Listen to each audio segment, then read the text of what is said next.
Hi, welcome to another episode of Off the Menu. I'm Vincent Franchini here with Charles Coulombe. Hello, hello. We have a lot of great topics today, thanks to everyone who sent in questions. We'll be covering Monarchy, Chivalry, Colonel Claus von Stauffenberg, and the Trans-Humanist movement. Oh boy. But first let's talk about your buddy, President Obama. What, do we have to? You know, he may be my master, and I'm merely his subject. But all right, what do you want to know about him? Okay, Obama's approval rate has been steadily hovering around 50%, but polls consistently show that only 18% of people feel that the country is headed in the right direction.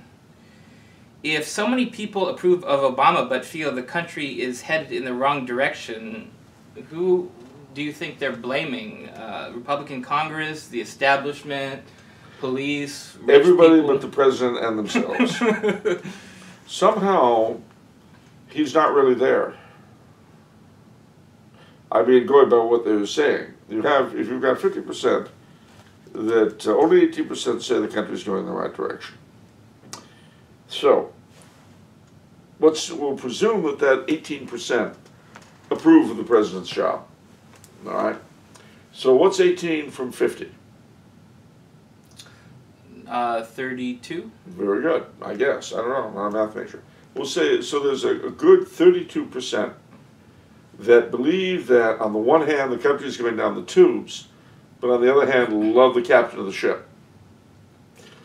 Okay, I don't see a problem with that. Why would there be? The man's perfect in every way, and they know it. And there's nothing you can say that can change it.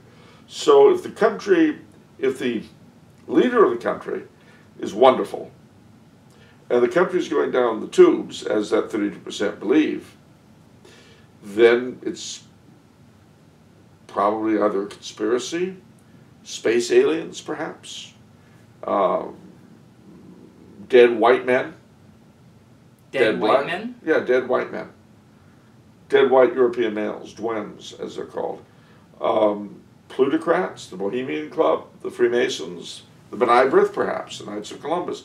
There are all kinds of possible authors of our current ruin. All we know is that the president himself bears no responsibility for this terrible situation, or so say 32%. And I will go along with them. Good. All right, enough of Obama. Let's get to something fun. Matthew Olson, who is a big fan of yours, sent you this question. Sir, what do you think of the Trans-Humanist movement, the attempts to merge humans with machines as the follow-up to the I can do whatever I want LGBT XYZ phenomenon? I think you left out a few letters. How do you think Catholics should combat this? Well, that's a very good question. The whole transhumanist thing, for those of us who aren't aware of it, as I wasn't until fairly recently, is the idea of merging humanity, either or both, with machinery or via genetics, other species. Well, let me say this about that. We, or at least our rulership, have gone stark raving mad.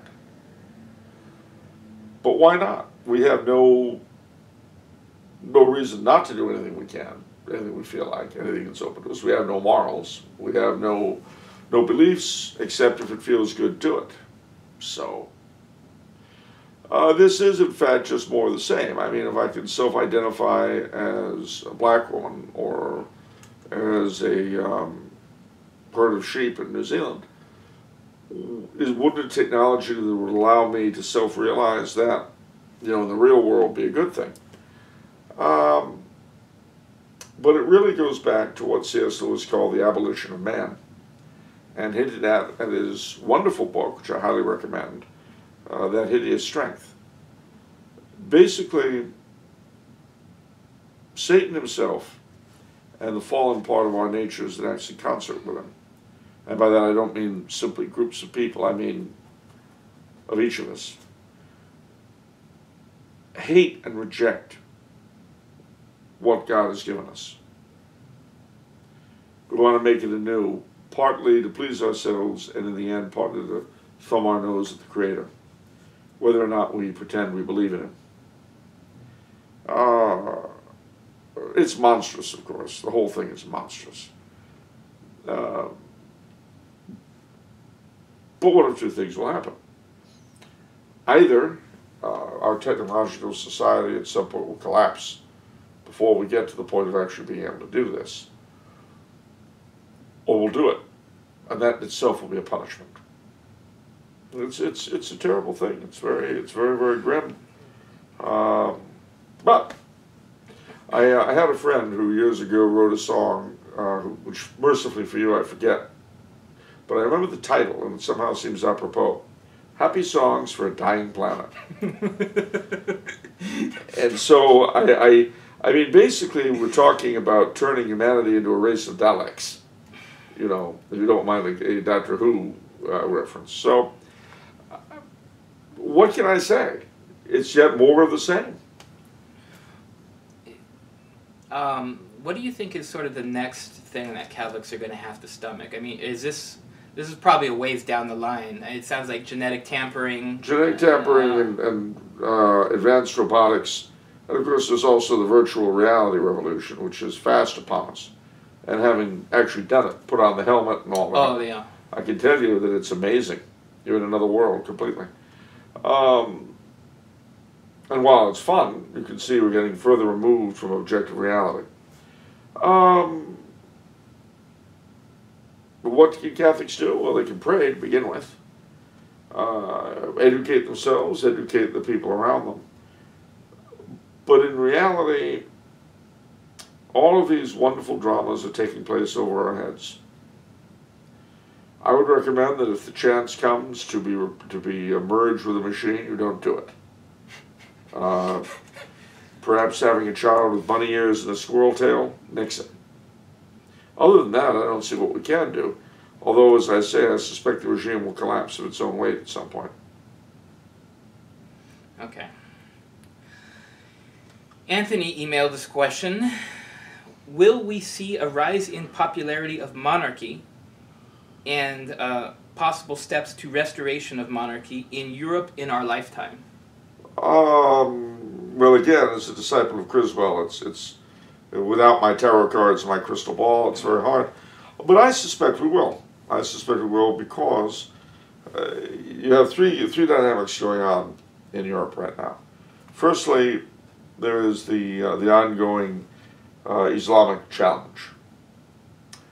The current leadership in most European countries are not equal to the task of dealing with it to the satisfaction of their subjects. So they shall in all likelihood be replaced by nastier sorts of people. But those nastier sorts of people are not really going to have an answer. Let's presume for a minute that they're able to defeat the menace. Okay, now what? Europe still has a demographic problem. The reason why these people were first brought in was because Europeans were not breeding sufficiently to keep the economic machinery going. All right? That will not go away if, which God forbid, they murdered every last Muslim in Europe or threw them out into Africa or Asia. This would not change the fact that there's a terrible demographic implosion. This would not change the fact that Europe has lost its sense of who it is. And so that regime change will not be able to address that because, in a sense, its players are as much a product of modernity, of the problem that was produced in the first place as anyone else. So, at that point, when people begin looking around to say, gee, what can we do? Yeah, I think they'll look at Europe's roots, both in terms of Christianity, of Catholicism, and of monarchy. And they will both grow in popularity. Now, whether or not they actually take power or begin to determine things, who knows? That's up to a bunch of imponderables, what sort of people are around at the time, how things actually shake out. So I don't understand like what that would look like for a republic to revert to a monarchy. I mean, how could those in power just say, okay, here you go? Well, they wouldn't. The only way, well, I take that back. That's not entirely true. If you had a leadership that was sufficiently farsighted, if you had someone in power who was a true lover of his country over himself, if he looking at his country's traditions and all that, if he realized the monarchy was the best thing for his country, well, we could do it. We've seen this with Franco, of course. We saw it in Cambodia. De Gaulle, had he not been deposed in '68, was making noises about restoring the monarchy in France.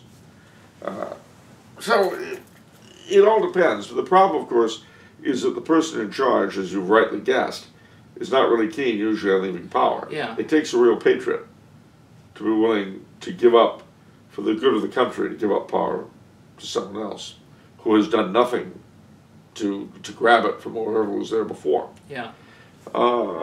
But such people do exist from time to time, so we'll have to see.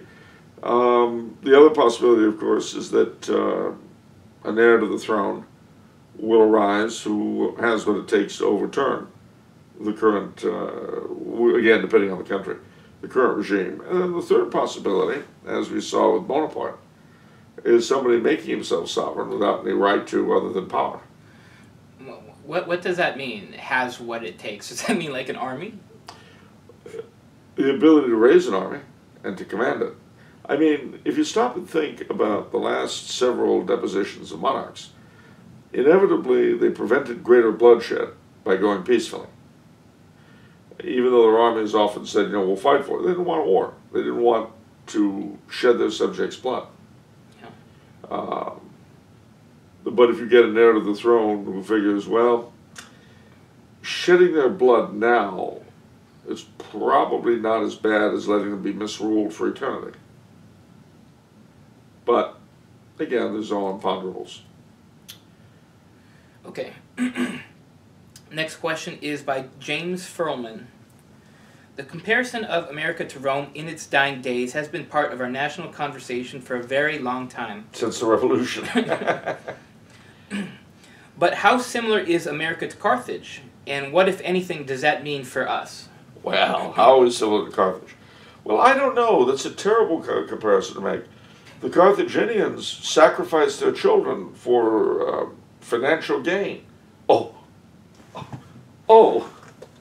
wait a minute. Yeah. They sacrificed their children to Moloch. This is a big part of Carthaginian religion, to sacrifice your firstborn. So yeah, we're like that. That's beautiful. They were a merchant people. They didn't really care about anything about making money, hence the willingness to sacrifice their children.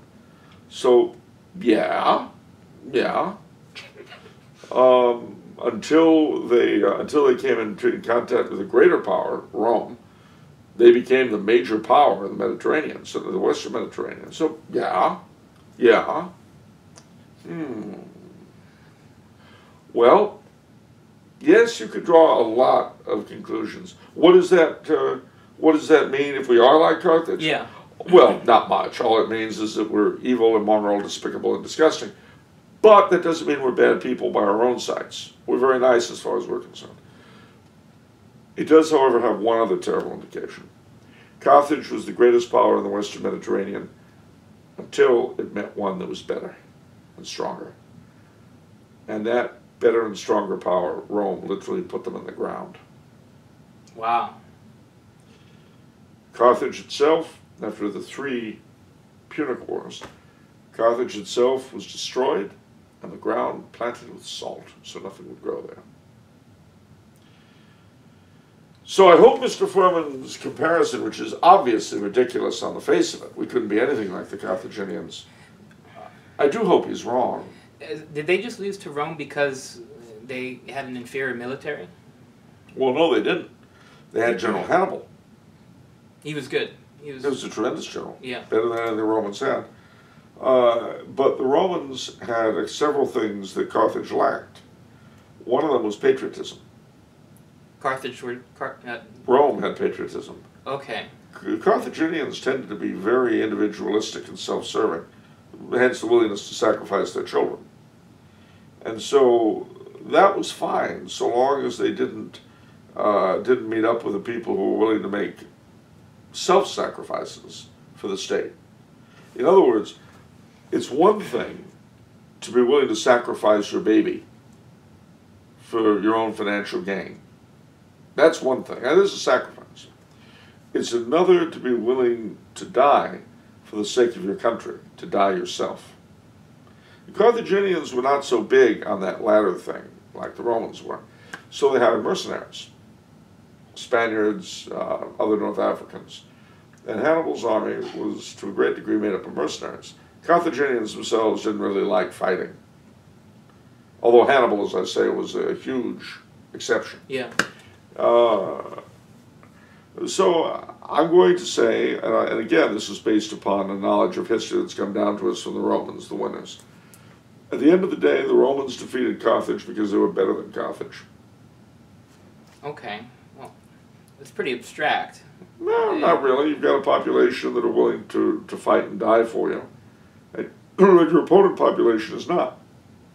I see. You have a population on your own that is willing to make sacrifice for the greater good, as opposed to a selfish, lazy, and stupid population who, you know, when the time comes, you can smack them around and step on them, and they go, ooh. Okay. Not that we could ever be like that as Americans. So, as I say, Mr. Furman's comparison is obviously insane and off base. Right, okay. Okay, Gina from Thousand Oaks has 2 questions for you. First question. Which American president do you think best represented a Catholic understanding of government? Wow. Wow.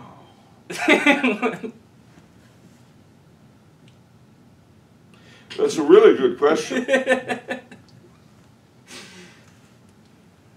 Probably William Henry Harrison. William Henry Harrison. Yeah, he gave a really, really long inauguration speech, caught pneumonia, and died after 45 days. Wow. So I guess you probably have to say him. No, no, honestly, I would have to say probably, oddly enough, George Washington. And the reason for that is that of the bunch, he was the most a part of that entire world. See, ever since the Revolution, we have been on a separate mental and emotional path to the rest of the Western world. And the further we've gone along that path, the further away from the Catholic ideas of church and state we've gotten. But Washington was born at a time when they weren't completely broken, when there was still... So the bunch, I'd have to say General Washington. Is there anything in his character you can point to other than he was closest to it?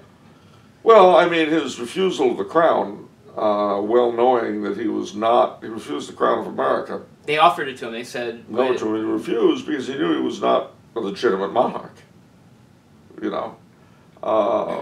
He had no particular hatred of monarchy as such, as shown by the fact that he didn't try to torpedo the attempt to give the crown of America to Bonnie Prince Charles. So he was opposed to the British monarchy as it was at that time, but not the monarchy as such. So, you know, and it was by far, by every stretch of the imagination, I think the most admirable of the men we call the Founding Fathers. Without a doubt, he was willing to sacrifice. And then, when his 2 terms were over, I should say, 2 terms were over, he went back to his farm, like Cincinnati's. He did his bit and went back to Mount Vernon. So, I would say George Washington. What religion was George Washington? Nominally Anglican. Nominally Anglican, okay. So that nominally Anglican president had a better understanding, a Catholic understanding of government than JFK. Oh gosh, yes. Yeah. I mean, JFK was a product of his time and of his culture, neither of which were particularly Catholic. JFK had some virtues. I love his taste in music. It's identical to mine. Big bands and show tunes and Celtic folk song. I love that. I'm sure I could think of other nice things to say about him if I thought long enough. But he was certainly not a cultural Catholic. And as we know, he made a point of keeping his faith out of his public life, which is not, by itself, is a completely un-Catholic idea. So no, not JFK. I'd have to say George Washington. Okay. Second question. It is often said in this day and age that chivalry is dead. What historical events have led to the decline of chivalry, and how would you suggest fighting this modernist trend? Well, you have to define chivalry because it has several definitions. If you look at it as knighthood, per se, then gunpowder. That took care of the mounted knights on horseback. Wow. But if you talk about it as a code of behavior in everyday life, and if you wanted to point to a single thing, in this country anyway, the legalization of birth control,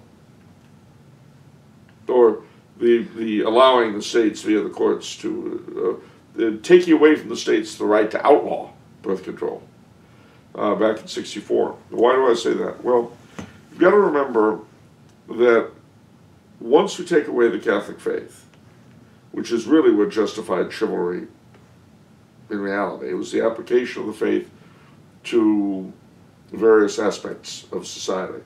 Warfare, hunting, dealing with women, all that. That came directly from the Catholic faith, and that was what the Code of Chivalry came out of. But once the faith was taken away, chivalry still retained an important, what's the word I want? Pragmatic reason for being. And I'm going to be very reductionist right now. Keeping girls from getting pregnant. Wow. That was a big part of it. Yeah. Why? Well, number one, if a girl got pregnant out of wedlock in those days, there was a huge amount of social disapproval.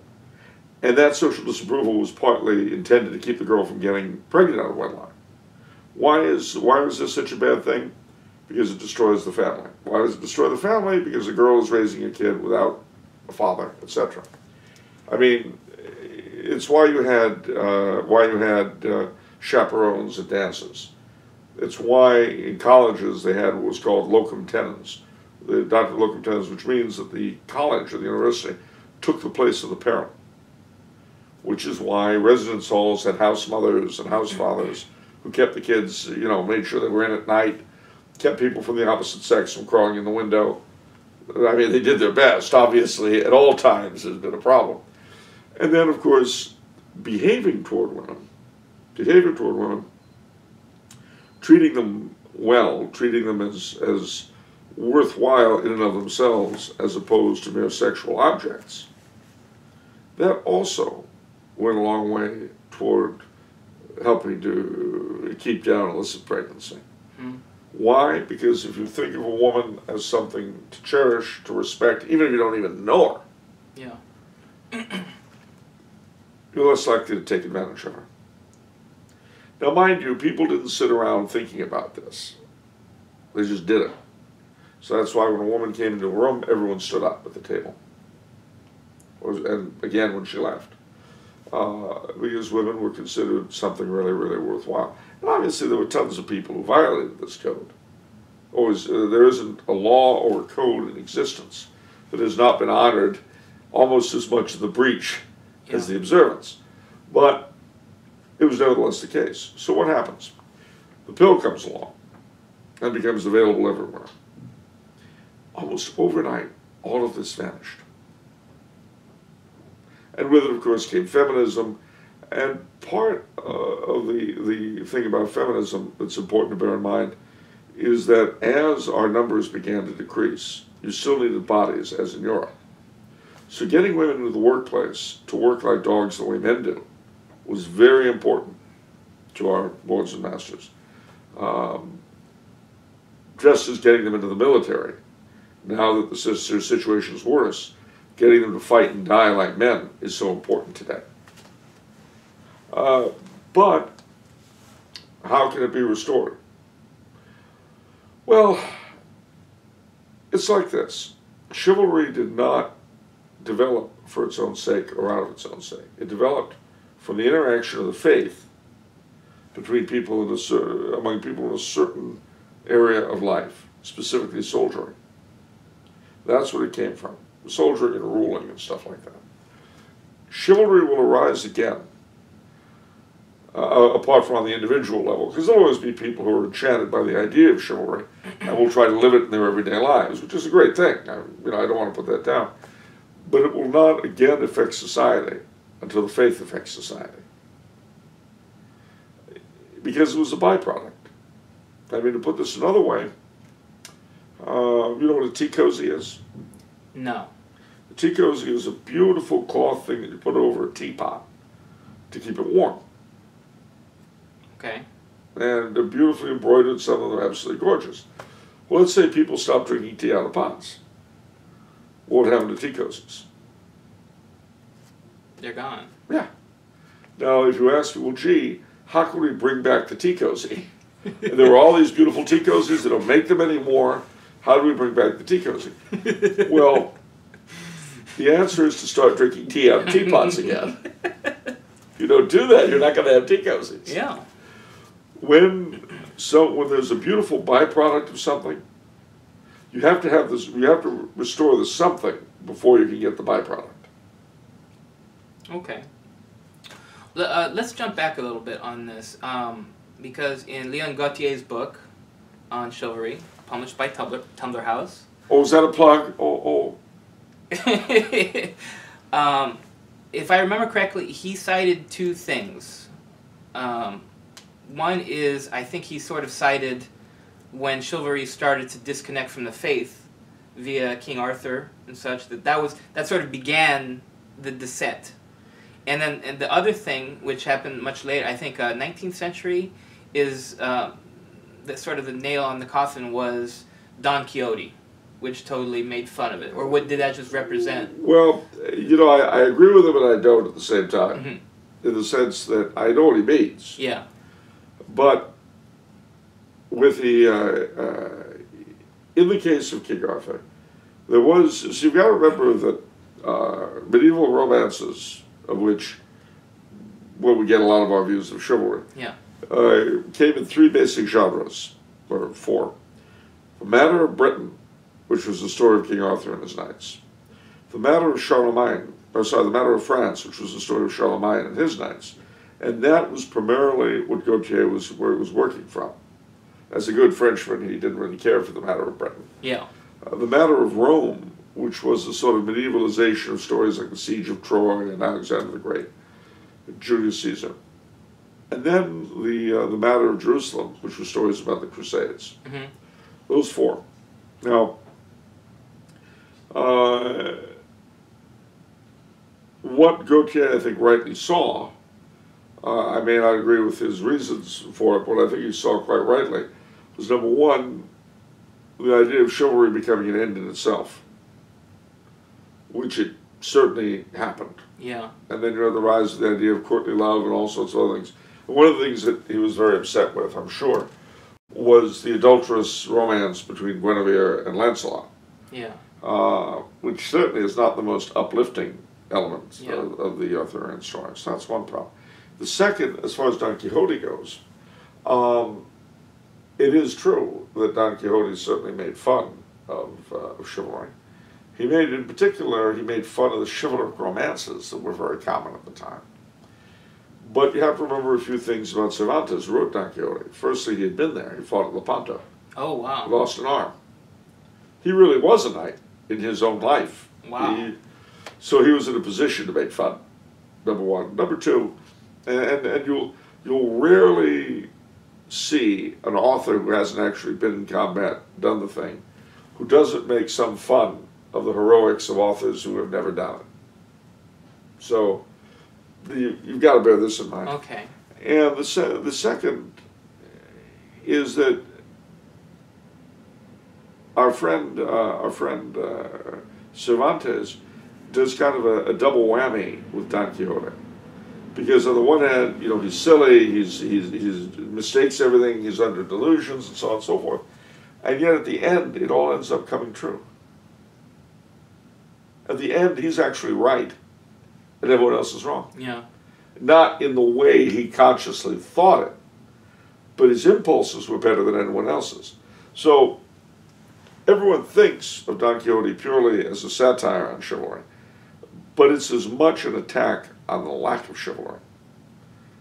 Don Quixote is the most virtuous man in the book. Yeah. He's the most admirable man. He's whacked. It's a little bit like Confederacy of Dunces. He's whacked and all that, but he's also the moral center. You know, and even when, for instance, he talks to the tavern prostitutes and he addresses them as good virgins, and they laugh hysterically because, as Cervantes puts it, that address was so far into their actual employ. And yet he saw in them what they could be. If you are so completely virtuous yourself that you're incapable of seeing the sins of others, that's actually a very high level of virtue. That'd be very practical. Yeah. But it's more admirable than the cunning that most of us exercise. So you see, these things are a little more complex, I think, than Gautier led them. But being a good Frenchman, he knew that both British and Spaniards were evil. And I understand that, as a Frenchman myself. I get it. As a Frenchman who speaks English and lives in a Spanish-founded city, now I get it all. Okay, last question is from Corey Joseph Gumbert. Hope I got that right. Gumbert, Gumbert, Gumbert, who knows? You ended Puritan's empire rather curiously, contrasting the ascent of our technocracy with the chivalry of the Valkyrie plot in Colonel Claus von Stauffenberg. In my heart, I am an admirer of Stauffenberg, but in my mind, my understanding is that the Church traditionally doesn't look kindly on vigilantism. Would you qualify Stauffenberg's actions in the Valkyrie plot as vigilantism? I understand that this case is much more complicated than mere political assassination due to various elements of the circumstances and the plan in place, and was wondering how you personally reconciled what took place with church teaching. This question encompasses both church teaching related to vigilantism and to the breaking of oaths. Mm-hmm. And I guess for those of us who don't know, could you explain what the Valkyrie plot was? No. Oh, yes, of course. Yeah. Basically, July 1944, Klaus von Stauffenberg, who was a German army officer, was at the center of a plot that encompassed a lot of people in German society, both military and non-military, government and non-government. There were a number of people involved. The idea was to assassinate Hitler and replace him with a government that could A, negotiate with the Allies, and B, stop and perhaps defeat the Soviets. And a government that would be Christian as opposed to Nazi atheism, and that would not be insane. Now, its timing was very late in the war. Okay. And I have to preface my remarks by saying that certainly from the time the United States entered the war, and to some degree before then, we were committed to what was called unconditional surrender, in which it didn't matter who was running Germany, unless they just laid down their arms and gave up, we were going to fight to the end. I consider that an extremely immoral position to take, unconditional surrender. If we had said, get rid of Hitler, and we'll talk, he would have been gone, and a lot of lives would have been saved. Wow. But we wouldn't do it, because we were committed. Or at least President Roosevelt was. Why wouldn't we do that? I don't understand. Unconditional surrender arose during our own Civil War, when Lincoln refused to negotiate with the Confederacy. President Wilson made it a big deal about World War I when we came in, and it's been the American manner of doing things since the Civil War, and basically it's because, as good Calvinists, we see ourselves as incarnating the forces of good, and anyone who would oppose us to any degree are the forces of evil, unless they're able to defeat us, in which case we fall all over ourselves, as witness Vietnam. Well, the situation in Italy got worse for the Germans. The King of Italy changed sides. The Russians were pushing further westward. And so it was obvious to Stauffenberg and his friends that if Germany and Europe were to be saved, not least from the communist menace, Hitler had to be gotten rid of. Now, interestingly enough, every single one of the questions Mr. Joubert has given us bothered them too. They really did. Bothered Stauffenberg in particular, because he was the one who had to carry out the plot, leave the bomb that was to blow Hitler up, and which by sheer happenstance did not blow Hitler up. Stauffenberg flies back to Berlin, says, "Oh, heavens to Betsy, the Fuhrer's dead." The plot goes into action, they mobilize their troops. "Oh, just kidding, I'm alive and well, killed them all." And so Stauffenberg himself was shot dead in the army headquarters, the Bendler block in Berlin. I've been there. And his last words before they shot him were either "Long live Holy Germany" or "Long live Secret Germany." Whether he was saying Heilig or Geheime is nobody quite knows. It was one or the other. So you have to remember what the church teaches about rebellion. All right, there are three things that are required for a rebellion to be legitimate. All right. First, is the faith in danger? Is the faith being persecuted? Well, as far as the plotters were concerned, yes, it sure was. And as we know, not only was Nazism an atheistic belief, but look at all the Catholic saints they created. And they didn't create them through contemplation. So that was the first point. They were dealing with a regime that had the faith in its sights. Secondly, is there a chance of success? It is not legitimate to try to overthrow a regime if you have absolutely no chance, because that's suicide. Yeah. But they believed they did. And thirdly, would not rebelling, would the evils caused by not rebelling be worse than the evils caused by rebelling? So that third part was a very, very important part of the thing. So as a result, they set up a government to take over. They had various people in mind for different governmental positions. They planned for months and months and months beforehand what they would do once they were in power, number one. Number two, they were afraid that if Hitler stayed at the helm, Germany would be extinguished. It would be divided between the West and the East, which happened. Yeah. I guess they knew what they were talking about. So rather than see Germany and at least half of Europe given over to the Soviets, which they felt would be worse even than Nazi rule, and which in the end turned out to be the case, and given the fact that they had a government ready to assume power, they had they'd already chosen the cabinet ministers, who was going to be chancellor, who would be regent for the Kaiser, because it would have been a monarchy. Wow. They had all that chosen. Wow. So those are the three things we just for rebellion. Now the question of the oath and the question of murder, those weighed very heavily on all of them, and they weighed heavily on Stauffenberg. But of course, he reasoned that just as they were able to get out of their oaths to the Kaiser 20 years before by saying, well, it's really an oath to the country and for the good of the country, well, so too with that personal oath to Hitler. Yeah.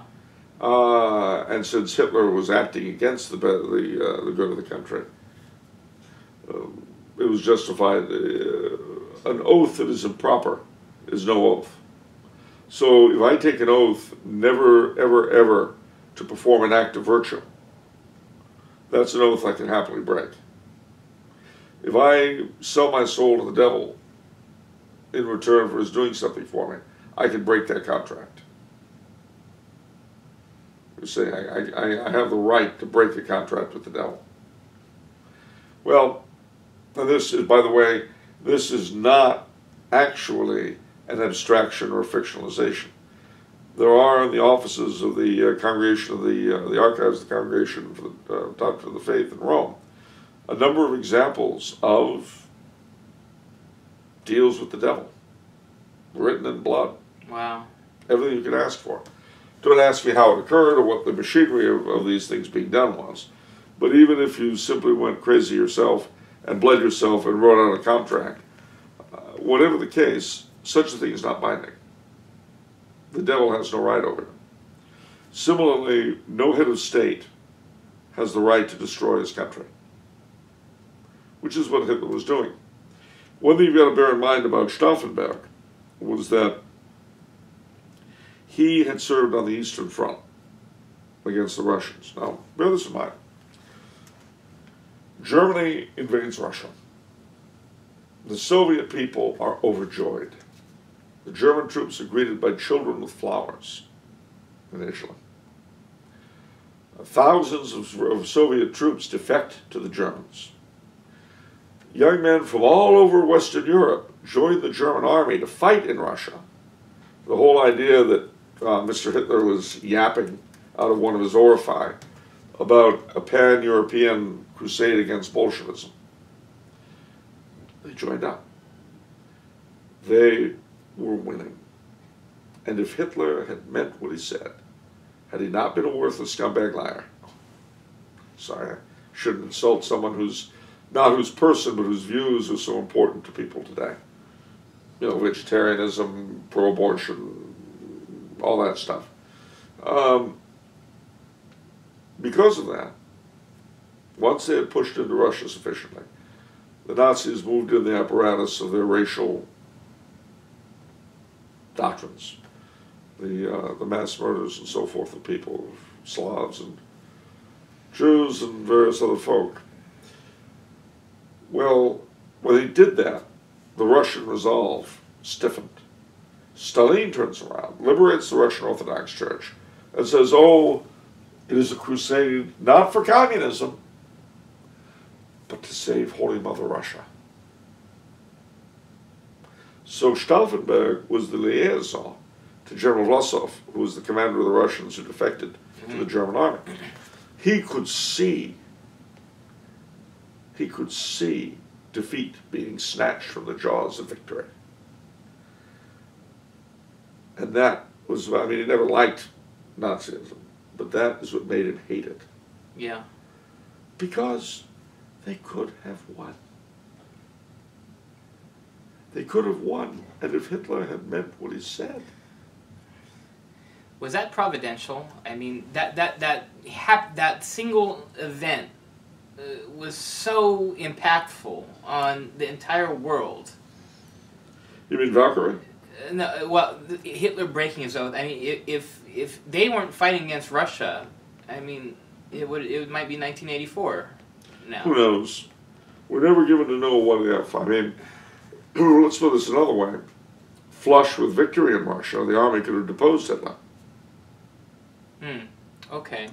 You know, the problem. Guess, yeah. The problem with trying to play that game, and we all do it. I do myself. Yeah. So, you know, don't. This isn't a condemnation. But the problem with trying to do it is that at the end of the day, we can never really know what would have happened. Every single historical event is filled with all sorts of potential for good and for ill. And whether or not it would have gone well or badly, I mean, it's great if you're a novelist to what if, and that's wonderful, and you can take it anywhere you want. Yeah. And nobody loves reading these collections they have more and more of alternative endings. Yeah. To different. I love those things. I absolutely love them. But at the end of the day, you've got to bear in mind that each of those events is determined, on the one hand, yes, by divine providence, but also by human free will. And it is true that human free will tends to love to screw up anything it can. Anything.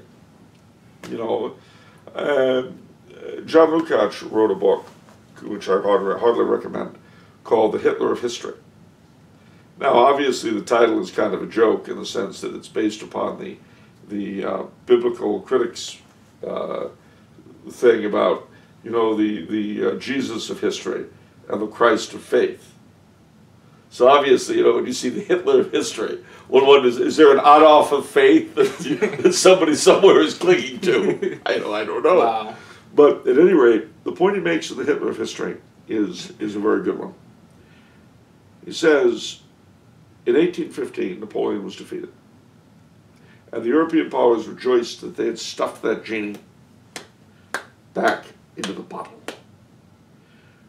But if you separate Bonaparte the man and the trappings from his theories of government and the way government should work, by 1914, almost every one of the countries in Europe were Bonapartist. Wow. They didn't call it that. Yeah. But the material reality was the same. Wow. So similarly, says Lukács, Hitler was defeated in 1945. And we thought we had stuffed the genie back in the bottle. Wow. But you know what? Let's look at Mr. Hitler, shall we? He was an interesting man. He was pro-abortion for the right people. He was pro-contraception for the right people. He was pro-sterilization of the unfit. He was in favor of animal rights. He was a vegetarian. Anti-blues, anti-smoking. He didn't like Christmas. He wanted to replace it with Yule. He was anti-Christian. He was, when it suited him, pro-gay rights. Really? Oh, gosh, yes. I mean, he didn't have any problem with Ernst Röhm's lifestyle choices until Röhm became a political threat. And then suddenly it was, oh, gee willikers, what's going on? Oh, I had no idea. He knew everything that was going on. But when it was a question between the support of the army or getting rid of Röhm, up to that time it was, well, you know, boys will be boys. But as soon as he realized he was going to have to get rid of Röhm for political reasons, and that Röhm was a threat to him, that's, oh, I had no idea. Oh, it was a messy. Wow. And similarly, you know, with the same sort of behavior that got Röhm condemned was encouraged in some of the SS training cadet schools, the Ordensburgen. Or so we're told. I wasn't at one. Suffice to say, though, that he was very elastic on gay rights. It was purely a question of whether or not they would bring him benefit. If yes, he's all for it. If not, no. The only thing about him that would disqualify him as a political candidate today was his Jewish issue. Mm-hmm. Other than that, and actually, if you replace Jew with rich, he'd be fine. We could run him. We could run him with Mrs. Clinton, you know, as vice president, or maybe vice versa. He could be president, she'd be vice. So Hitler was the epitome of the modern mind. Wow. He is who we are. And you know, you take away the goose-stepping pageantry and again the anti-Jewish stuff. You take all that away, and you're left with us.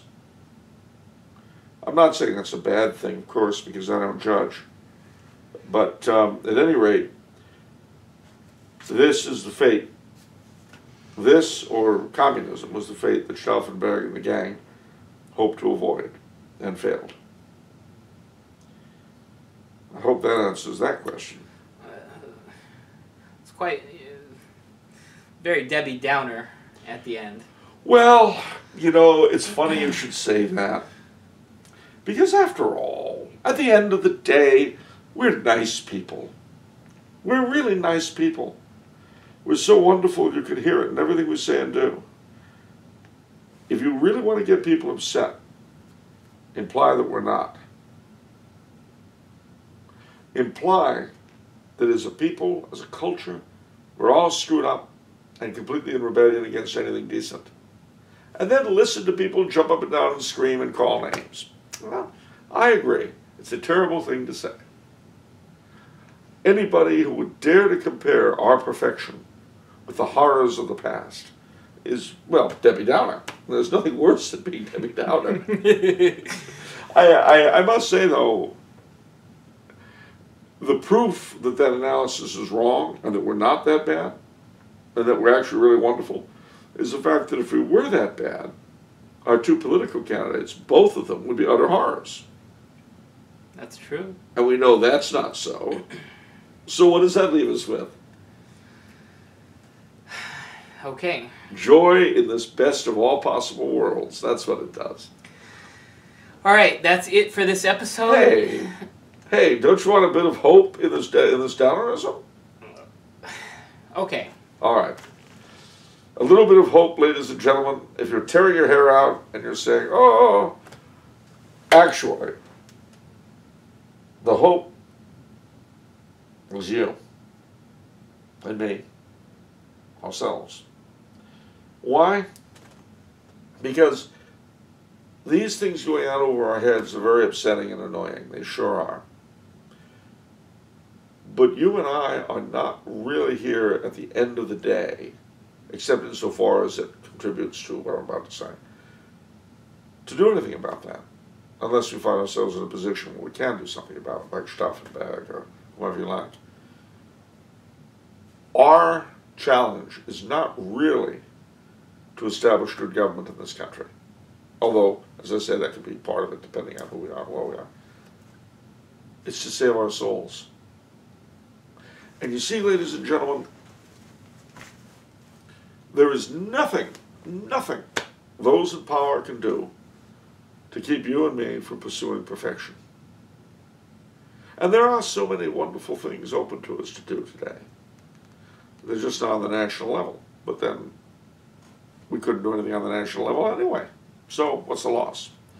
So if you're ready to pull your hair out and put a pistol to your brain the way Hitler did, or swallow poison, or whatever he did, maybe read Mein Kampf himself and died of boredom, I don't know, reread it. Forget about all that, ladies and gentlemen. Focus on what you can do. We are definitely, and now I'll be quite plain, we are definitely not reaping the rewards of goodness. What's going on around us now is not a blessing for us because we're so wonderful. But as individuals, we can try to be the kind of men and women that we think everyone else should be. What you said about chivalry? Do I see it coming back? At the end of the day, I have no idea. But I do know I can try to be chivalrous. Do I see, as with our friends in Europe, do I see a return of the faith dominating society? I don't know, but I know it can dominate me. I am given this province to which I can do anything I want. I can live whatever sort of manner I wish to live in. I can practice virtue. I can resist vice. Or I can give in to it and not. I mean, there's all kinds of things I can do. And that will be the case whoever is elected. That will be the case if, Hillary and Trump make a weird suicide pact and a saint is elected president. Okay. Not that I'm encouraging him on a suicide pact. I don't want to get into the same thing that he did with the Second Amendment. But that's the thing to remember, ladies and gentlemen, when you are the closest to driving yourself crazy over the macrocosm. When you and I go up before the great judge after we die, we're not really going to be asked a lot, unless we're someone like Stauffenberg, that is to say, in a position to really affect that. We're not going to be asked, so did you allow Obama to be your president? Did you allow Hillary to legalize abortions for 3-year-olds? No, we're not going to be asked that question. We'll be asked about what we ourselves were able to do in areas we were able to do things. Our great temptation is to focus our attention outward and to neglect inward. So, at the risk of not being a little Debbie Downer, I'd say we all have an awful lot we can do, that we should do, and sadly enough, that we must do. And I hope that makes you feel a little bit better. I feel very good now. Good. Thank you, Charles. It's what I live for. Okay, that's it for this episode. If you'd like to send Charles a question to be asked on this show, you can contact us through the Tumbler House website. If you enjoyed listening to Charles, please subscribe to our Tumbler House YouTube channel. Thank you for watching.